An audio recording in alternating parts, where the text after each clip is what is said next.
Gente, eu quero ler aqui hoje um texto que está no livro do profeta Isaías, no capítulo de número 40. Provavelmente é um texto que você conhece, é um texto que você já leu. Isaías, o profeta, no capítulo 40, eu vou ler do verso 28 até o verso 31, quando o profeta, falando em nome de Deus com a nação de Israel, o profeta diz assim: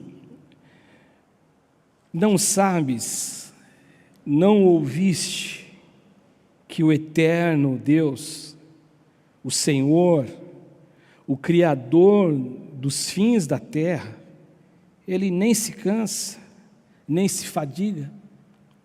O meu Deus, o teu Deus, o Deus a quem nós servimos, Ele não se cansa, Ele não fica fatigado. É isso que o profeta está dizendo.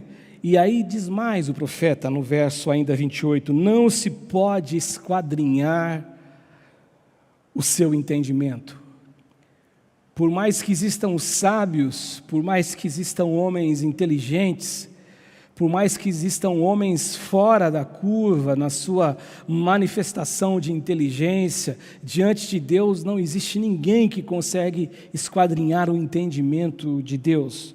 E aí no verso 29 ele fala assim: esse Deus, Ele faz forte ao cansado, Ele dá força àquele que é cansado, e Ele multiplica as forças àquele que não tem nenhum vigor. E aí ele diz assim no 30, os jovens que para nós, que já passamos da idade de ser jovens, e para nós que vamos envelhecendo, e você não precisa nem envelhecer para entender isso, essa complexidade do homem, mas o jovem que por natureza, ele sempre tem força, ele sempre tem energia, ele sempre tem disposição. O profeta diz assim, que os jovens, eles se cansam, e os moços de exaustos caem. E aí vem a promessa do profeta Isaías, falando em nome de Deus para a nação de Israel: mas os que esperam no Senhor, eles renovam, melhor dizendo, as suas forças, e eles sobem com asas como águias, correm e não se cansam, caminham e eles não se fatigam. Mas os que esperam no Senhor, eles renovam as suas forças, eles sobem com asas como as águias, um voo alto. Eles correm e eles não se cansam. Eles caminham e não se cansam. Eles caminham e não se fatigam. E hoje, o meu coração ele se inclinou a falar com você um pouquinho nessa noite sobre esse Deus incansável, que deseja fazer de mim e de você alguém incansável também. E eu coloquei esse título na mensagem: o Deus que não se cansa é o Deus que nos faz incansáveis. E pensando nisto, o nosso caminhar, a nossa existência debaixo do sol, como diz o escritor Salomão no livro de Eclesiastes, Salomão diz assim que o nosso viver embaixo de sol, ele era cheio de vaidades. E pegando o gancho e usando essa frase de Salomão, o nosso viver debaixo do sol, a gente tem que lidar com muitas situações. Na nossa vida, na nossa história, nós lidamos com muitas situações das mais diversas possíveis. E essas situações, algumas delas, elas parecem carregar esse poder, elas parecem carregar essa força de nos tornar pessoas que se cansam. As situações nos cansam. E o problema não é que seja simplesmente um cansaço físico, porque o cansaço físico, uma noite que você dorme bem dormida, ela resolve, ela cura você, ela renova você para o dia seguinte. Mas existem situações que o cansaço não é o cansaço do corpo, não é o cansaço da dor nas pernas, nos braços, nas costas, mas a dor é a dor na alma.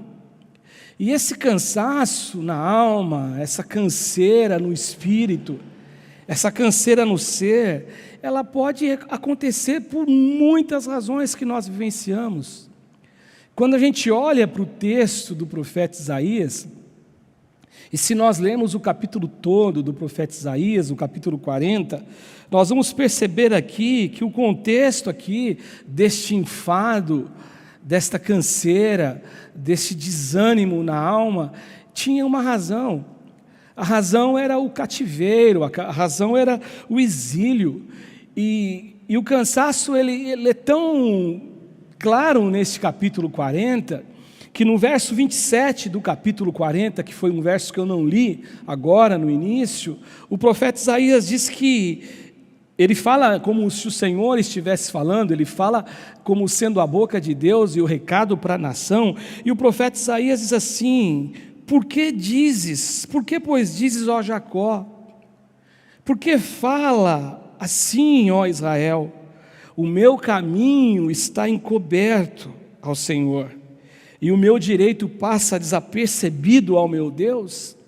Então a sensação aqui, o sentimento aqui da nação de Israel, da nação de Jacó aqui, que representa a nação, é um sentimento de cansaço total, completo e absoluto na alma. E a razão para este cansaço, a razão para isso, é porque eles estavam longe da sua terra natal. E aí eu me lembro do Salmo 137, do verso 1 até o verso 6, quando no Salmo 137, do verso 1 ao verso 6, nos é dito o seguinte, quando o salmista ele escreve, e na minha Bíblia inclusive tem um título, Saudade da Pátria, ele diz assim, o salmista: às margens dos rios da Babilônia, nós nos assentávamos e nós chorávamos, lembrando-nos de Sião, da nossa terra. E eles dizem assim: nos salgueiros que havia lá, ou que lá havia, nós pendurávamos as nossas harpas, pois aqueles que nos levaram cativos, ou seja, os babilônios, os inimigos da nação, eles nos pediam canções, e os nossos opressores pediam que nós fôssemos alegres, dizendo: entoai-nos algum dos cânticos de Sião. E aí o profeta, aqui o salmista, melhor dizendo, ele fala assim: como, porém, haveríamos de entoar o canto ao Senhor em terra estranha? E aí ele diz assim: olha como é profundo esse cansaço de alma, nesse contexto do profeta Isaías, do capítulo 40, dos nossos irmãos de Israel, da nação de Deus, do povo de Deus, agora cativo, exilado por conta das ações, por conta das desobediências, ou da desobediência em relação a Deus, porque eles começaram a servir outros deuses, que Deus disse para eles, lá quando Moisés sai do Egito com o povo: vou colocá-los numa terra que mana leite e mel, mas eu quero dizer para vocês que vocês não se tornem iguais aos moradores daquela terra, porque eu estou os tirando de lá por conta do pecado deles, e eu não quero que vocês façam como eles fazem, que vocês sirvam apenas a mim, que vocês não adorem os deuses que eles adoram, os deuses estranhos. E por conta disso, para resumir a história, eles fizeram tudo,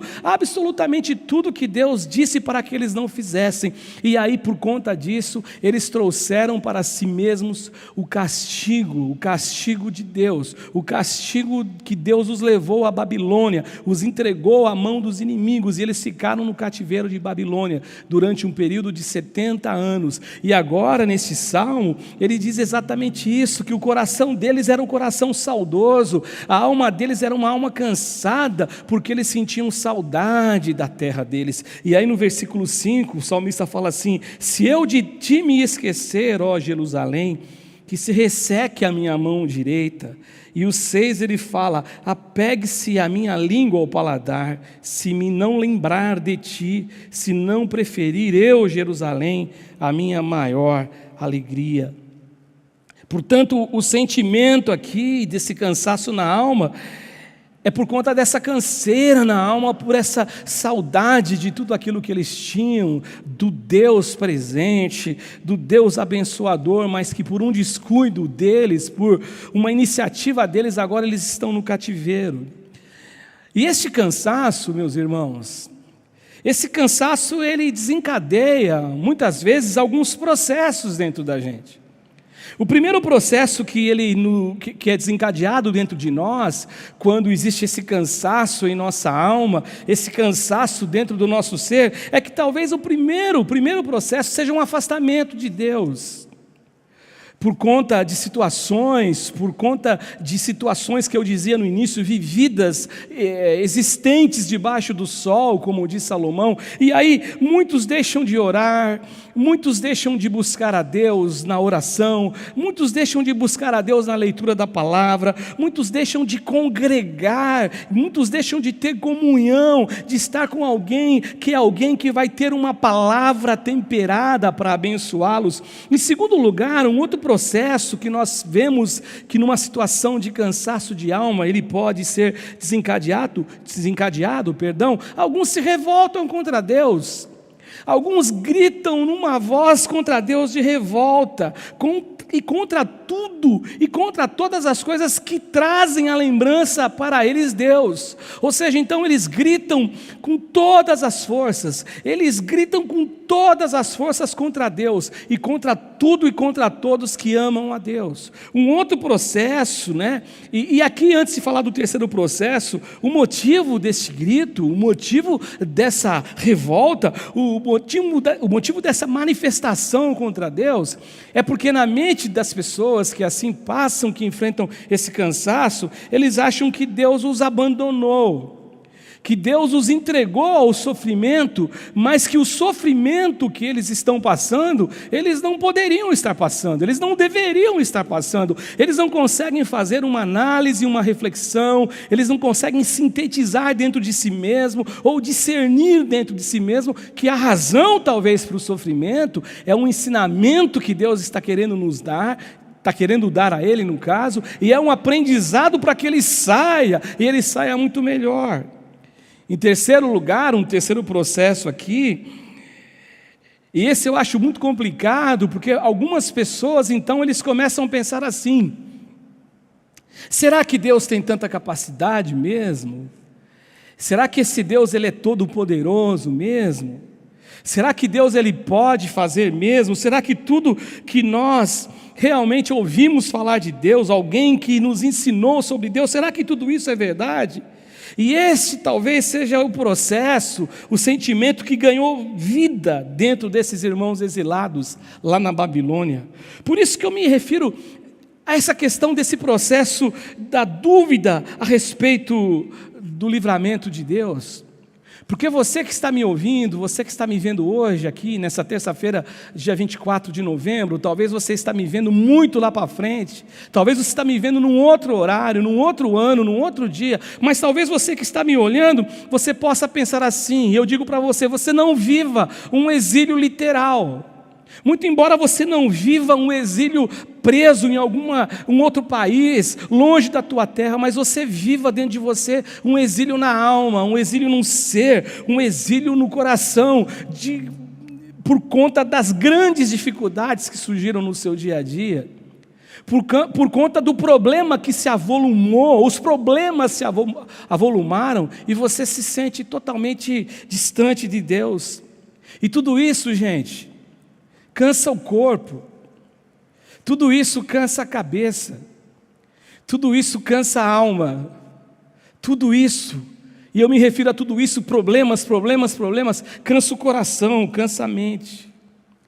Mas eu quero dizer para você hoje, em nome de Jesus, o Deus que eu sirvo, o Deus que é o meu Deus, que é o teu Deus também, é o Deus que nos permite olhar para Ele com certeza na alma, com certeza no coração, com convicção na alma, com convicção no ser, e bater no peito, sem nenhum sentimento de arrogância, de prepotência, mas dizer pela fé, que é uma fé que é viva dentro de nós, por meio de Jesus, por meio da misericórdia de Jesus, por meio da graça de Jesus, que Deus é o Deus que me faz incansável e pode tornar cada um de nós incansável, mesmo diante de todas as lutas, mesmo diante de todas as batalhas e mesmo diante de todo o cansaço que insiste em morar dentro do nosso coração. Agora, como que eu e você podemos carregar essa convicção de que o nosso Deus nos faz incansáveis, mesmo diante de tudo que provoca dentro de nós esse sentimento de cansaço na alma? Em primeiro lugar, a primeira coisa que eu vejo aqui, a primeira razão que eu aponto para isso é quando a gente olha para Deus, quando eu e você nós vemos Deus manifestando ao homem o consolo nos momentos de crise, nos momentos dificultosos, nos momentos de dificuldade. A primeira prova disso, a primeira razão disso, o primeiro porquê de eu acreditar que Deus é o Deus que me torna incansável diante de toda a luta é essa. Isso está no versículo de número 1 do capítulo 40. Eu disse para você que a gente olhando para o livro de Isaías, o profeta, essa profecia de Isaías, e lendo esse capítulo a gente descobre que o problema desse cansaço todo é essa separação de Jerusalém, o exílio que o povo estava passando. E o texto no capítulo 1, no versículo 1 desse capítulo, diz assim: consolai o meu povo, diz o vosso Deus.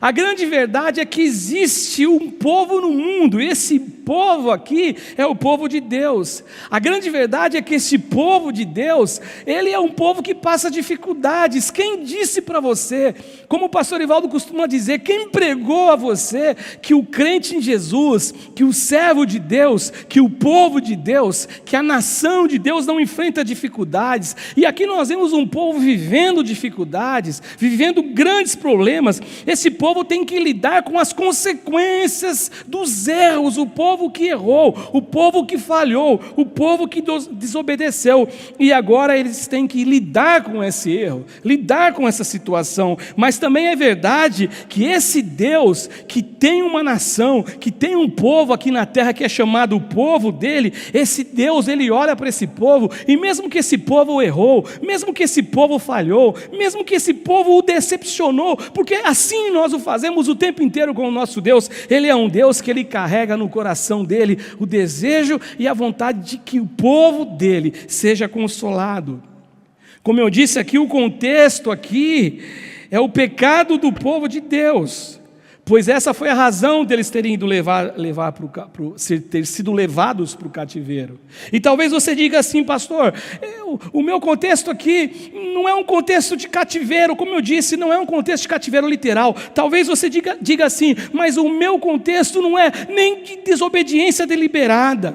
Talvez aqui o contexto você não está nem indo contra Deus, peitando Deus, você não está nem desejando não caminhar com Deus. Tudo isso que Ele te pede você está querendo fazer, mas mesmo assim, diante de todas as dificuldades, mesmo assim, diante de todos os problemas, você sente dentro de você o cansaço frente aos conflitos, o cansaço frente à grande dor que chega, se instala, não pede licença, vai chegando, e o cansaço na alma e no ser, ele se torna real dentro de você. A verdade, acontece isso por uma razão simples: porque você é gente, porque você respira, porque você é homem, porque você é uma mulher, porque você é um habitante desse planeta, porque você foi gerado no ventre da sua mãe e você nasceu para este mundo, vive neste mundo. E quando eu digo esse mundo, eu não estou dizendo vivendo no pecado, eu digo no mundo, no planeta Terra, e você vive aqui, só que você passa por todas essas dificuldades, e talvez o conflito não seja um conflito na alma porque você desobedeceu, não é o conflito porque é real, o conflito é porque a palavra de Jesus, ela é verdadeira, o conflito é porque Jesus disse assim, que no mundo nós teríamos aflições, mas mesmo olhando para esse contexto, mesmo olhando para tudo isso, eu estou aqui dizendo para você em nome do Senhor Jesus, esse Deus que eu sirvo e esse Deus que você também serve, é o Deus que deseja sim que você seja forte, é o Deus que deseja multiplicar as forças em você, é o Deus que deseja multiplicar as forças em mim, em você, em nós, e é o Deus que deseja nos consolar. Consolai o meu povo, diz o Senhor, é isso que diz o texto aqui, consolo diante daquilo que nos aflige, consolo diante daquilo que nos machuca, consolo diante daquilo que nos faz muitas vezes pensar que nós somos derrotados, o que nós não somos, é o consolo do Senhor, consolo, então eu só consigo entender que o Deus que é incansável, que o Deus que não dorme, que o Deus que não cochila, como diz o salmista no Salmo 121, que o Deus que não dormita, o Deus que sempre está atento, que guarda a nossa entrada, que guarda a nossa saída, esse Deus é o mesmo Deus que quer te fazer forte frente a todas as batalhas da tua vida, é o Deus que quer te fazer forte diante de todo o problema que pode surgir para você. Uma segunda lição que eu e você podemos carregar a convicção de saber, a certeza que Deus ele nos deseja ver fortes, e nos fazer fortes, melhor dizendo, é quando nós vemos um Deus falando ao coração do homem, e Deus animando esse homem, Deus falando ao coração do seu povo, e Deus animando o seu povo. Versículo 2 do profeta Isaías, no capítulo 40, diz exatamente isso, fala ao coração de Jerusalém, fala ao coração de Jerusalém, bradar-lhe que já é findo o tempo da sua milícia, e que a sua iniquidade está perdoada, e que já recebeu em dobro das mãos o Senhor por todos os seus pecados. O que me chama a atenção aqui é o que é dito no texto, é o seguinte: falai ao coração de Jerusalém, falai ao coração dos homens de Jerusalém. E quando a gente olha o texto de Provérbios, no capítulo 4, no verso 23, que é um texto que você conhece muito bem, que diz assim: sobre tudo, aquilo que é de suma importância, sobre tudo que se deve guardar, guarda o teu coração. É isso que diz o texto em Provérbios, porque dele procedem todas as saídas, todas as fontes da vida, a cura do cansaço, a cura da prostração que nos invadiu por conta de uma dificuldade, ela só aconteceu e ela só pode acontecer quando ela entra no nosso coração, quando nós tomamos posse do nosso coração, quando nós deixamos ser flechados por Deus, por esse poder, ser tocados por Deus, por esse poder. Pode ser também que o cativeiro que você acabou encontrando, que você acabou tendo que enfrentar, tenha uma razão que você está no cárcere. Pode ser também que esse sentimento que você tem de fraqueza é por conta disso, de um cativeiro que você não causou, de um cativeiro que você não procurou, mas o cativeiro te atingiu. Você sente aqui a alma presa, você sente aqui o coração pequeno, você sente aqui você tão sem nenhuma força. No caso específico aqui, como eu disse, toda a angústia que existia aqui, toda a angústia que provocava um cansaço gigante aqui na alma da nação, era o cativeiro. E pode ser então que a cura que você precisa é a liberação desse cárcere, como diz o salmista no Salmo 42, eu não marquei esse texto, mas o salmista no Salmo 142, no último versículo do Salmo 142, o salmista fala uma coisa interessante, deixa eu achar esse texto aqui, no 142, ele fala sobre essa questão dessa oração que o salmista fazia, ele fala assim, no verso 7, tira a minha alma do cárcere, tira a minha alma do cárcere, para que eu dê graças ao teu nome, os justos me rodearão quando me fizeres bem. Ou seja, às vezes o sentimento que nós temos é dessa alma no cárcere, aprisionada. Isso causa cansaço em nossa vida, isso causa cansaço dentro de nós. A saudade da terra natal, por conta desse castigo recebido em consequência do pecado, era o que produzia tudo isso. Mas mesmo assim, a voz de Deus no coração é para animá-los, é para trazer esperança a eles. Pastor, como que eu sei que Deus ele pode me tornar incansável? O Deus que não se cansa. É quando eu olho para Deus e eu descubro que Ele tem um desejo de me consolar diante de tantas coisas que eu enfrento, que você enfrenta, de tanta luta que você passa, de tanta dor que você já teve que conviver. Uma outra coisa é quando eu tenho a certeza que Deus ele quer produzir no meu coração, falar ao meu coração e trazer para o meu coração um ânimo, uma palavra de esperança, uma palavra de fé dentro do meu coração para eu olhar na frente e saber que Deus é o Deus que está comigo. E o texto diz no verso 2 aqui, né? Bradai-lhe, que já é fim do tempo da milícia. A iniquidade deste povo já está perdoada, e eles já receberam em dobro das mãos por conta dos seus pecados. Eu estava lembrando, lendo esse versículo agora, que eu li um comentário uma vez a respeito desse capítulo 40, que ele diz assim que o penitente, ou seja, o pecador, e mais especificamente nesse texto, ele reconhece que tudo aquilo que Deus tinha dado a eles como um castigo, como uma punição, como um ensinamento, ainda era pouco diante do grande pecado que eles haviam cometido. Mas por outro lado, o Deus que estava efetivando, o Deus que estava cumprindo esse castigo, esta lição, esse ensinamento, esse Deus ele se sentia como se ele estivesse dando muita coisa em dobro diante dos pecados deles, tinha dado em dobro aquilo que era muito acima deles, porque o Deus é um Deus de amor. Mas quando a gente olha para a Escritura Sagrada e nós vemos a maior dádiva que Deus deu ao homem, que foi o Filho dele morrer na cruz por nós, esse preço, essa dádiva, essa entrega é muito superior a tudo aquilo que na verdade nós fizemos. Nós pecamos e Deus cobriu em todo o nosso pecado, Deus deu tudo por nós, Deus tudo, Deus entregou tudo por nós. Ou seja, ainda que eu como um penitente eu reconheça, ainda que o castigo, ainda que a lição que eu recebi de Deus, ela seja uma lição que na verdade é pouco diante do meu grande pecado, e ainda que Deus olhando do lado de cá, ele diga assim, não é muita coisa para o meu filho, mas só que a entrega dele por nós supera qualquer lição que Deus possa nos dar. Talvez você não entenda, talvez você não consiga entender isso, mas o amor de Deus por você é algo extremamente valioso, grandioso demais.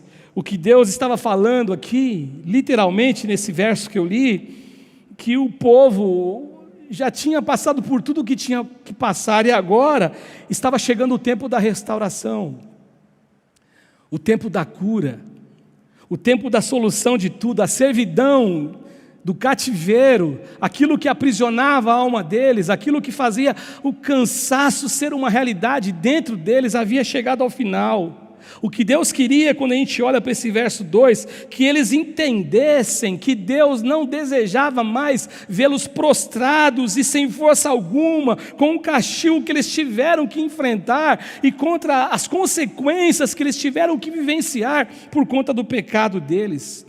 O que Deus queria é que eles ouvissem a todo custo. E o que me chama a atenção nesse texto é exatamente isso. Não existe aqui uma ordem para um murmúrio, fale baixinho para que ninguém ouça. Não, o verso 2, a ordem é para bradar, é um grito para ser ouvido por todos, mesmo aqueles que estão mais distantes, aqueles que não estão ouvindo, porque que não teriam como ouvir se nós falássemos baixo, se Deus tivesse falado assim, murmurem só, é um murmúrio, melhor dizendo apenas, não, é um grito, porque aquele que está lá longe, ele possa ouvir, não é um murmúrio, mas é um grande grito, é um brado, é um grito, e essa voz de Deus ao coração do povo, esse grito de Deus, esse brado de Deus que tinha chegado o fim de todo o sofrimento, era para silenciar todo desânimo, todo medo e toda a angústia e todo o temor que eles tinham diante de Deus.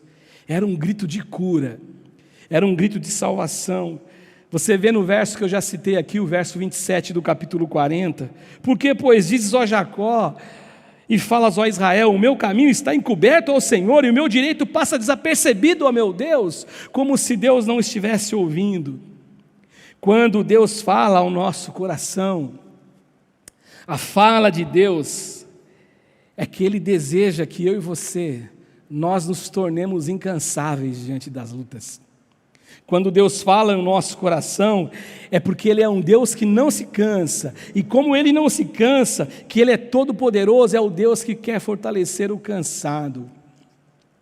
Lembra de Mateus no capítulo 11, do verso 28 em diante, quando Jesus também fala assim, vinde a mim todos vós que estáis cansados, sobrecarregados e oprimidos, que eu vos aliviarei, tomai sobre vocês o meu jugo e aprendam de mim que eu sou manso e humilde de coração. É esse descanso de alma e ao mesmo tempo nessa quietude de alma, o que Deus deseja é nos fazer fortes. Não é isso que diz o verso 28? Não sabes, não ouvistes, que o Eterno, o Senhor, o Criador dos fins da terra, Ele não se cansa, Ele não se cansa, Ele não se fatiga. Vocês não sabem que vocês têm a favor de vocês um Deus que é todo poderoso, um Deus que não dá para esquadrinhar o seu entendimento, que é isso que diz o final desse verso.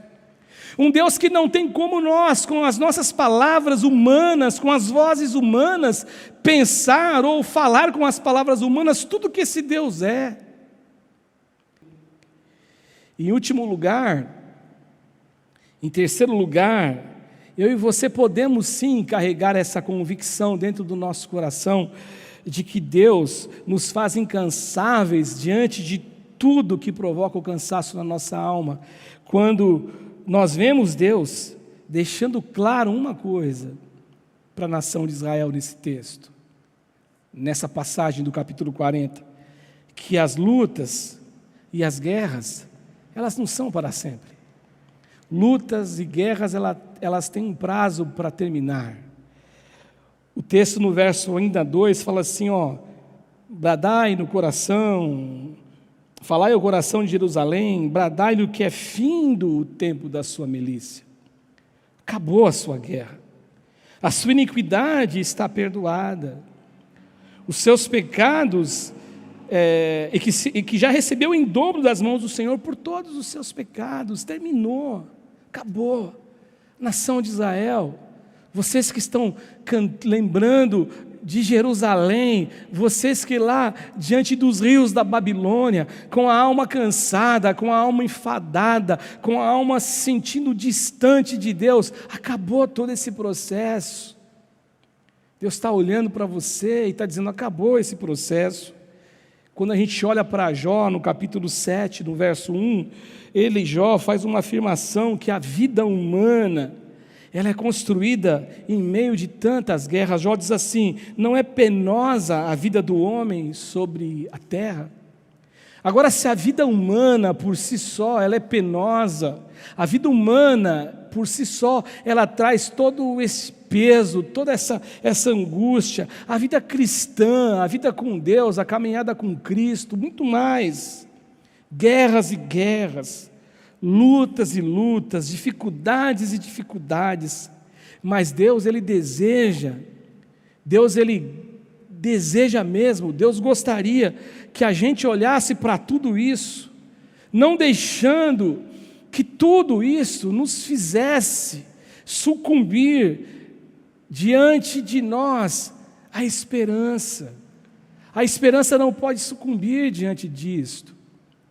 Eu também estou me lembrando aqui agora falando com você, quando naquele encontro de Jesus com Pedro, quando ele ficou orando no monte, os discípulos estavam indo para o outro lado da margem, o mar começou a empolar-se, começou a vir um vento rígido contra o barco, e eles ficaram com medo, e Jesus olhou e viu eles em dificuldade, e Jesus desce do monte e vai andando sobre as águas. Quando eles observam Jesus, eles dizem assim, puxa, é um fantasma, e Jesus fala, não temas, não é um fantasma, sou eu. E Pedro diz assim, então se é o Senhor, mande eu ir até o Senhor andando sobre as águas, e Jesus fala: vem Pedro, vem, vem. E Pedro desce do barco e ele começa a andar, só que quando ele repara na força do vento, ele afunda. A verdade é que diante das lutas, diante das guerras em nossa vida cristã, o nosso Deus, Ele não deseja que a gente deixe a esperança, a fé e o amor a Deus e a confiança em Deus sucumbirem diante da dificuldade. Pelo contrário, a mensagem aqui nesse versículo aqui, no capítulo 40, no verso 2, a primeira mensagem é: os dias de aflição terminaram. A aflição terminou, chegou ao fim, nada é para sempre. Um conceito de luta e de guerra não vai ser para sempre. Conceito não, uma verdade de luta e guerra não será para sempre. Em segundo lugar, a servidão chegou ao fim. O grito aqui de bradai-lhe, não é um murmúrio, é um grito, é: a guerra acabou, ela está concluída, a causa da aflição está removida. O que o Espírito Santo fala no nosso coração é: a guerra acabou, a aflição está removida. Esse grito aqui, esse grito abençoador, é um grito de uma voz que clama no deserto, que é o verso 3, e o verso 4 que diz assim: voz do que clama no deserto, preparai o caminho do Senhor, endireitai no ermo a vereda ao nosso Deus. E aí ele diz mais: todo vale será aterrado e nivelados todos os montes e outeiros, e o que é tortuoso ele será retificado, e os lugares escabrosos, aplanados. Esse grito, esse brado, essa voz é a garantia de que tudo que nos causa mal, tudo que nos provoca o desequilíbrio em nossa alma será removido, será ratificado. E esse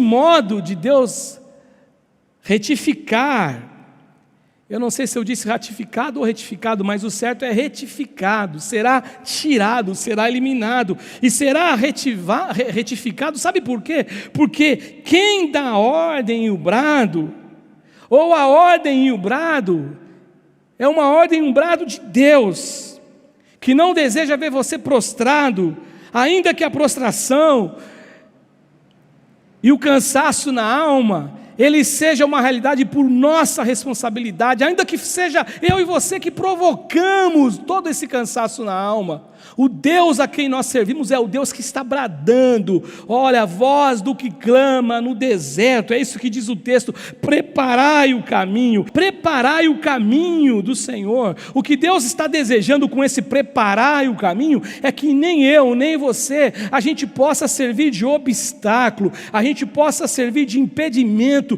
para que o poder de Deus, para que a glória de Deus, para que a ação de Deus seja sobre as nossas vidas, para que esse Deus, que Ele multiplica as forças ao que não tem nenhuma força, que Ele é o Deus que faz forte o cansado, Ele possa ter um caminho aberto para agir sobre a tua vida. Preparai o caminho, preparai o teu coração, abra o teu coração, abra a tua mente, escute, ouça a voz do Senhor falando no teu coração. E a promessa no texto, no verso seguinte, no próximo verso, a promessa é o seguinte, no verso 5, que diz assim: que a glória do Senhor se manifestará. A glória do Senhor se manifestará. O Senhor vai manifestar a glória dele, toda a carne o verá, e o verá por uma razão simples, porque foi a boca do Senhor quem disse. A minha conclusão, gente, é que quando a gente olha com atenção para esse capítulo 40 do profeta Isaías, a gente descobre que existe um Deus, que nós temos este Deus, e que existe da parte desse Deus uma ordem clara, o que existe da parte de Deus uma repreensão, para que eu e você, para que nós tiremos de dentro de nós todos os temores, todo o desânimo, porque o Deus que fala com o profeta, o Deus que fala com a nação, É o Deus que Ele tem o desejo de fazer silenciar dentro de mim e dentro de você todo medo, todo temor e todo cansaço. Ele quer silenciar todo esse cansaço por uma razão muito simples. Porque Ele é o Deus que é incansável, o nosso general de guerra, mas que é o Deus que deseja que você também e eu, que nós possamos ser incansáveis. É o desejo de Deus. Deus deseja que nós nos posicionemos dessa forma. E eu termino lendo o texto que eu li no início, para você ficar no teu coração. Não sabes, não ouviste, que o Eterno, o Senhor, o Criador dos fins da terra, nem se cansa, nem se fatiga, não se pode esquadrinhar o seu entendimento, pelo contrário, Ele faz forte ao cansado, e multiplica as forças ao que não tem nenhum vigor. Os jovens se cansam e se fatigam, e os moços de exausto caem, mas os que esperam no Senhor, eles renovarão as suas forças. Eles sobem com asas como águias. Eles correm e não se cansam. E eles caminham e não sentem nenhuma fadiga. Porque o Deus, que é o Criador de todo o universo, é o Deus que fortalece a nação, o povo de Israel, o povo dele, fortalece a mim e a você, em nome de Jesus. Que Deus te abençoe, que Deus te guarde e que Deus te faça forte, não só hoje, mas sempre. Para onde eu posso ir, Jesus? Onde está sem o Senhor? Onde está sem sua companhia? Minha vida só encontra razão e sentido ao teu lado. Onde encontraria alguém como o Senhor, com palavras duras, mas que carregam doçura na motivação? Para onde ir se apenas ao teu lado sinto que é viver?